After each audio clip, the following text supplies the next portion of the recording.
வணக்கம். மதுரை மீனாட்சி அம்மன் கோவில் பற்றிய 10 வரிகள். மதுரை மாநகரில் மையப்பகுதியில் அமைந்துள்ள மீனாட்சி அம்மன் கோவிலில் பராசக்தியான மீனாட்சிக்கு அர்ப்பணிக்கப்பட்ட முக்கிய தலம். இது பாண்டிய நாட்டு தேவார பாடல் பெற்ற தலங்களில் முதன்மையானது. இங்கே முதல் வழிபாடு மீனாட்சி அம்மனுக்கே செய்யப்படுகிறது.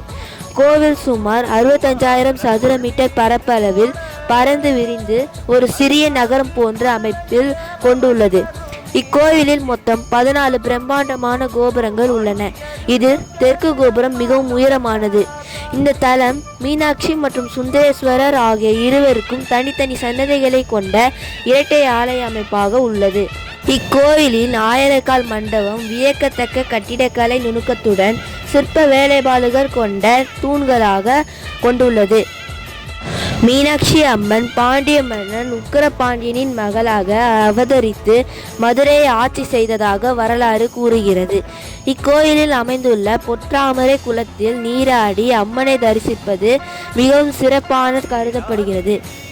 ஆண்டுதோறும் சித்திரையில் நடைபெறும் மீனாட்சி அம்மன் திருக்கல்யாணம் மற்றும் தேரோட்டம் மிக சிறந்த திருவிழாவாகும். சிற்பங்கள், ஓவியங்கள் மற்றும் இசைத்தூண்கள் நிறைந்த இக்கோவிலில் உலக புகழ் பெற்ற சுற்றுலா மற்றும் யாத்திரை தலமாக திகழ்கிறது. நன்றி, வணக்கம்.